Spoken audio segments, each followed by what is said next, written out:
Ukraine और Russia के crisis से पूरी दुनिया बहुत बुरी तरह अफेक्ट हुई है, जिसका असर इंडिया पर भी पड़ा है। पर फिर भी अभी इंडिया की स्ट्रैटेजी और पोजीशन को लेके ग्लोबली डाउट है कि इंडिया किसको सपोर्ट करेगा और किसे नहीं।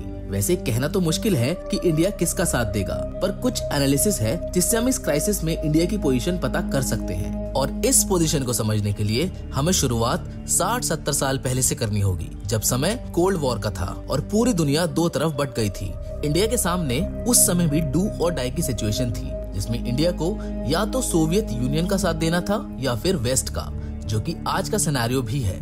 लेकिन उस समय इंडियन लीडर्स ने नॉन अलाइनमेंट मूवमेंट का सहारा लिया था, जिसमें उन्होंने डिप्लोमेटिक तरीके से किसी भी साइड को नहीं चुना था। ये बात उस समय के भारत की थी, पर क्या इंडिया इस समय ऐसा कोई डिप्लोमेटिक मूव अफोर्ड कर सकता है? इसका जवाब हम कुछ चीजों का एनालिसिस करके पता करने की कोशिश करेंगे। अगर देखा जाए तो अभी तक की अप्रोच बहुत बैलेंस्ड और प्रिवेंटिव रही है, जो रहना भी लाजमी था। और इस डिप्लोमेटिक साइलेंस की वजह तो हम सब जानते हैं। वैसे ग्लोबल कम्युनिटी इंडिया से इससे ज्यादा एक्सपेक्ट कर रही है, क्योंकि 30 जनवरी को हुए एक सेशन में जब ग्लोबल कम्युनिटी और यूनाइटेड नेशन सिक्योरिटी काउंसिल ने इंडिया के वोट की अपील की थी, तो इंडिया ने अब्सटेन वोट किया था। इसका मतलब है ना तो वो किसी चीज को अपोज कर रहे थे और ना ही उसका साथ दे रहे थे। अब इससे ये चीज तो क्लियर है कि इंडिया रशिया के खिलाफ नहीं जाएगा। चलिए इंडिया की इस न्यूट्रल स्ट्रैटेजी को थोड़ा और डीप में समझते हैं कि इससे इंडिया को क्या क्या फायदा और क्या क्या नुकसान होने वाले हैं। इंडिया के रशिया से बहुत ही स्ट्रॉन्ग स्ट्रैटेजिक, मिलिट्री, इकोनॉमिक और डिप्लोमेटिक रिलेशन है, जिसको इंडिया और रशिया के साथ साथ हर country special and privileged strategic partnership मानती है। अब ऐसे में ये तो पॉसिबल नहीं है कि इंडिया रशिया को अपोज करेगा। ट्रेडिशनली इंडिया और रशिया की पार्टनरशिप कुछ कंपोनेंट्स पर डिपेंड करती है, जैसे कि politics, defence, civil nuclear energy, anti terrorism cooperation और स्पेस। हालांकि अभी हाल ही के कुछ सालों में इंडिया और रशिया के बीच में एक और बायलैटरल कंपोनेंट डेवलप हुआ है, जिसका एम 2025 तक $25 बिलियन तक का है। इसीलिए रशिया और इंडिया ने एक फ्री ट्रेड एग्रीमेंट भी डेवलप किया है। ऊपर से रशिया ने इंडिया को कश्मीर मुद्दे पर हर जगह हर ऑर्गेनाइजेशन में सपोर्ट किया है, जैसे कि यूनाइटेड नेशंस, ब्रिक्स, G20 और SEO। और तो और इंडिया की डिफेंस प्रणाली में 68% इंडियन मिलिट्री हार्डवेयर रशिया से इंपोर्ट किए जाते हैं, जो कि रशिया को चीफ सप्लायर बना देता है डिफेंस इक्विपमेंट्स में। और सिर्फ यहाँ तक ही नहीं, अब इंडिया रशिया अलायंस के साथ मिलकर वेपनरी सिस्टम को भी डेवलप करने में लगा हुआ है, जिसका अभी सबसे ताजा एग्जाम्पल ब्रह्मोस मिसाइल है, जो इंडिया और रशिया ने मिलकर डेवलप की है। अब ऐसे में इंडिया बिल्कुल भी रशिया से दुश्मनी अफोर्ड नहीं कर सकता है। तो क्या इसका ये मतलब है कि इंडिया रशिया का साथ दे रहा है?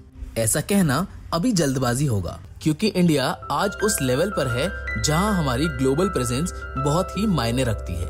इसी का नतीजा है कि यूक्रेन के प्रेसिडेंट जेलेंस्की ने Indian prime minister mister Narendra Modi से रिक्वेस्ट की है कि वो पुतिन को समझाए और इस वॉर को रुकवाए। जेलेंस्की ने साफ साफ शब्दों में रिक्वेस्ट और प्ली का जिक्र किया है। इससे हम ग्लोबल कम्युनिटी में इंडियन इन्फ्लुएंस की वैल्यू समझ सकते हैं। पर बात अभी भी इंडिया के रोल की है, क्योंकि इंडिया अभी वेस्ट के साथ भी दुश्मनी अफोर्ड नहीं कर सकता है, क्योंकि 1998 के बाद से यूएस और इंडिया के पॉलिटिकल के साथ साथ इकोनॉमिकल रिलेशन में भी सुधार आया है। ऐसे में अगर इंडिया खुल के रशिया को सपोर्ट करता है तो इंडिया को भी वेस्ट और दूसरे देशों का सैंक्शंस झेलना पड़ सकता है, जो कि हमारी इकोनॉमी के लिए बिल्कुल भी सही नहीं होगा। आप जानते हैं इंडिया ने अपने न्यूट्रल व्यू की वजह से ही सिर्फ विंटर ओलंपिक्स को बॉयकॉट किया था, क्योंकि इंडिया जानता था कि रशिया विंटर ओलंपिक्स चाइना में अपने और यूक्रेन के रिलेशन को लेके बात करने आ रहा है, जिसे Russian analyst pro Russian view मानते हैं, और इसका उन्होंने थैंक्स भी बोला था। पर ये ना तो कोई प्रो रशियन मूव था,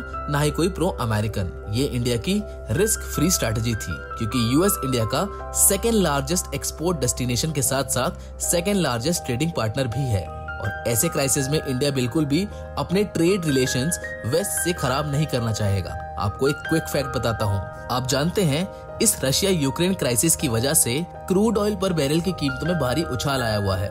एक्सपर्ट्स ने एक्सपेक्ट किया था कि ये कॉस्ट कुछ $70 पर बैरल के आसपास जाएगी, पर ये उनकी एक्सपेक्टेशंस के विपरीत बढ़ा और $99 पर बैरल के आसपास पहुंच गया, जो कि अभी $120 पर बैरल के आसपास जाने की संभावना है। Russia total crude oil production में 13% कंट्रीब्यूट करता है, जो कि organisation of petroleum exporting countries से 2 गुना ज्यादा है। ये वॉर डेफिनेटली क्रूड ऑयल के प्राइस को इन्फ्लेट करेगी। इसके अलावा पूरा यूरोप अपनी नेचुरल गैस के लिए सबसे ज्यादा रशिया पर निर्भर करता है और आप जानते हैं कि टोटल का 40% नेचुरल गैस यूरोप में रशिया से सप्लाई करी जाती है, जबकि टोटल शेयर में रशिया 20% से भी ज्यादा कंट्रीब्यूट करता है। और अभी हाल ही में इंडिया ने भी रशिया से नेचुरल गैस डील साइन करी है, जिसमें इंडिया रशिया से $25 billion of worth natural gas खरीदेगा। ऊपर से यहाँ पर इंडिया को सनफ्लावर ऑयल क्राइसिस भी झेलना पड़ सकता है, क्योंकि इंडिया 76% अपना टोटल सनफ्लावर ऑयल यूक्रेन से इंपोर्ट करता है। वैसे इंडिया ऑल्टरनेट के तौर पर ब्राजील और अर्जेंटीना को एक्सप्लोर भी कर रहा है, पर फिर भी इतना जल्दी ऑप्शन चेंज करना किसी भी कंट्री के लिए इजी नहीं होता है। ऐसे में इंडिया सच में एक डू और डाई सिचुएशन में फंसा हुआ है, जहां उन्हें इस सिचुएशन में सिर्फ पॉलिटिकल साइलेंस से ही दोनों एलाइज का साथ देना होगा, जिसका एक और perfect example quad meeting Australia है, जिसमें इंडिया ने इस सिचुएशन के ऊपर बात करने से ही मना कर दिया था। इंडिया के लिए इस क्राइसिस से भी बड़ा चैलेंज चाइना है। इसे कंट्रोल करने के लिए इंडिया को यूएस और रशिया दोनों की ही जरूरत है। इंडिया ये जानता है कि यूरोपियन क्राइसिस की वजह से यूएस पूरी तरह से इसमें इन्वॉल्व है, जिससे उसका ध्यान इंडो पैसिफिक मूवमेंट से हटा हुआ है, जिसका फायदा चाइना उठा सकता है, जो साउथ चाइना सी और इंडियन बॉर्डर्स पर अपनी हॉस्टाइल एक्टिविटी को और तेज कर देगा। और बस ये ही नहीं, यूएस सैंक्शन झेल रहे रशिया के पास इसके बाद चाइना का साथ देने के अलावा और कोई रास्ता ही नहीं बचेगा, और ये इंडिया के लिए बिल्कुल भी फेवर में नहीं होगा। आप जानते हैं, इस मल्टीपोलर वर्ल्ड में इंडिया को रशिया की बहुत ज्यादा जरूरत है ग्रो होने में, क्योंकि रशिया ही इंडिया को चाइना और यूएस की पावर्स बैलेंस करने में मदद करता है। इसी वजह से अगर हम हमारी वीडियो का कंक्लूजन देखें तो इंडिया को अपनी न्यूट्रल अप्रोच ही जारी रखने की जरूरत है। आज के वीडियो में तो बस इतना ही। हमें आप कमेंट करके अपनी राय जरूर बताएं और साथ ही में एक खुशहाल और शांत दुनिया की कामना जरूर करें, क्योंकि जंग से सिर्फ जिंदगियां बर्बाद होती है। अगर ये वीडियो आपको थोड़ी सी भी वैल्यूएबल लगी हो तो इसे लाइक और शेयर जरूर करें। मिलते हैं आपसे एक और नई इंटरेस्टिंग वीडियो के साथ। Till then, good bye.